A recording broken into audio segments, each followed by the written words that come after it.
सुप्रभात। चलती चक्की देख के दिया कबीरा रोए,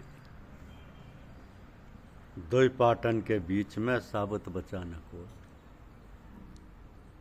ये हमारी आज की आध्यात्मिक चर्चा का विषय। चलती चक्की देख के दिया कबीरा रोए।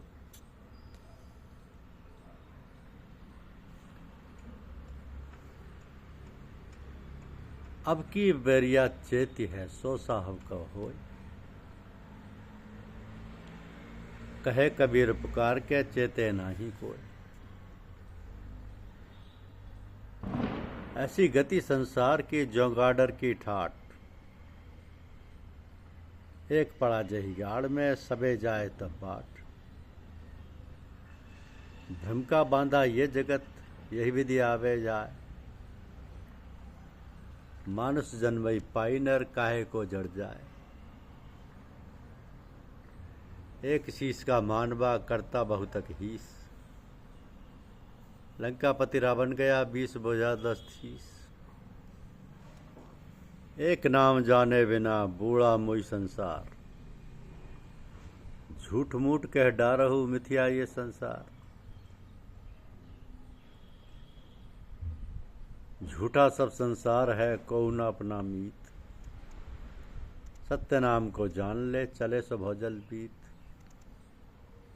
चले सो भौजल जीत, बहुते तन को साजिया जन्म भरी दुख पाए। चेतत नाही बाबरे मोर मोर गहराए।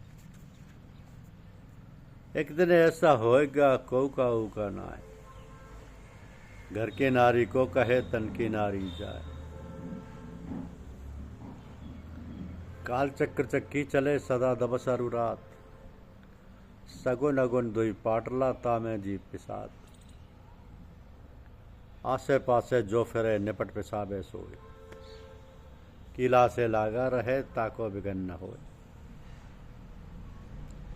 आजकाल दिन एक में स्थिर नहीं शरीर, कह कबीर कस राखियो काचे बासन नीर।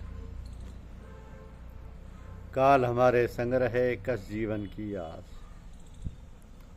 दस दस नाम संभार ले जब लगे पिंजर सांस। बारी बारी आपने चले प्यारे मित, तेरी बारी जियरा नियरे आवे नित।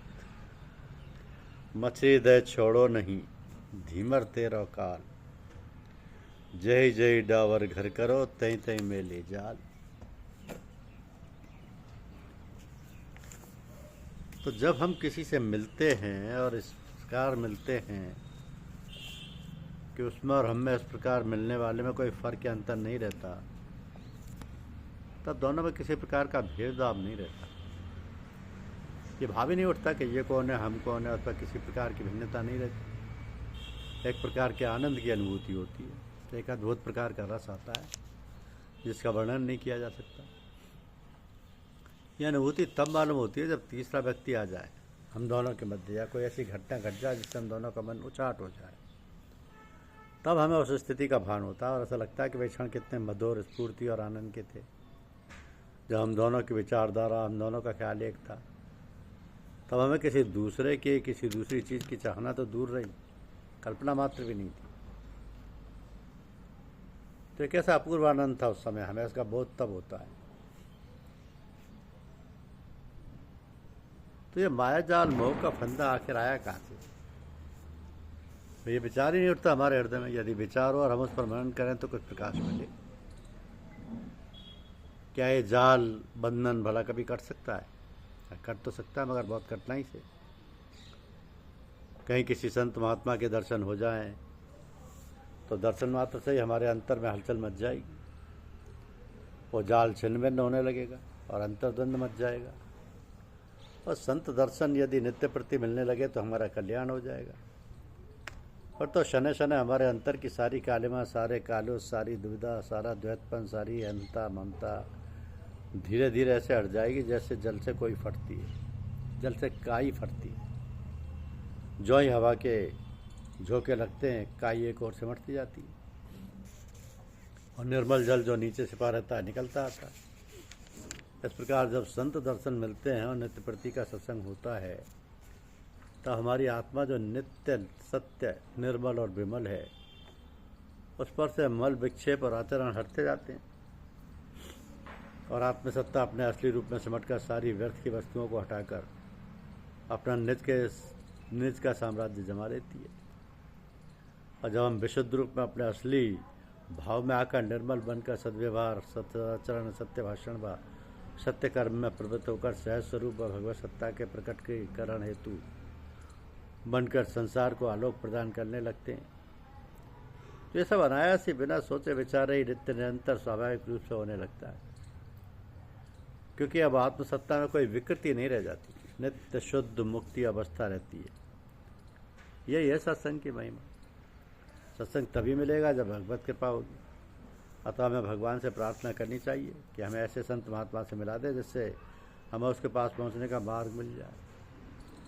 कहा है ना कि तू जन हरि से हेत कर हरिजन से हेत, माल मुलक हरि देत है, हरिजन हरि ही देत। तब तो समझ लीजिए आपको भगवान का साक्षात्कार हो गया, आपको उस परम सत्ता का दर्शन हो गया, आपने आत्म तत्व को पा लिया। तो इस प्रकार की दशा का वर्णन सहज है, सुनने में तो बहुत प्रिय है, किंतु वास्तविकता से बहुत दूर है। वह दशा और वह अलौकिक स्थिति वह आज जिस दिन आ जाएगी, उस दिन आपका जीवन का उद्देश्य पूरा हो जाएगा। लेकिन उसके लिए किसी महापुरुष का, किसी सद्गुरु का होना आवश्यक है। सद्गुरु की दया कृपा से ही ये मिलता है। जब संत दर्शन मिलते हैं, नित्य प्रति का सत्संग होता है, तो हमारी आत्मा जो नित्य सत्य निर्मल और विमल है, उस पर से मल विक्षेप के आवरण हटते जाते हैं और आत्मसत्ता अपने असली रूप में सिमटकर सारी व्यर्थ की वस्तुओं को हटाकर अपने निज का साम्राज्य फैला देती है, जमा देती है। और हम विशुद्ध रूप से अपने असली भाव में आकर निर्मल बनकर सद्व्यवहार, सदाचरण, सत्य भाषण और सत्य कर्म में प्रवृत्त होकर सहज रूप और भगवत सत्ता के प्रकटीकरण का हेतु बनकर संसार को आलोक प्रदान करने लगते हैं। धन्यवाद। यूट्यूब चैनल को लाइक और सब्सक्राइब अवश्य करें। शुक्रिया।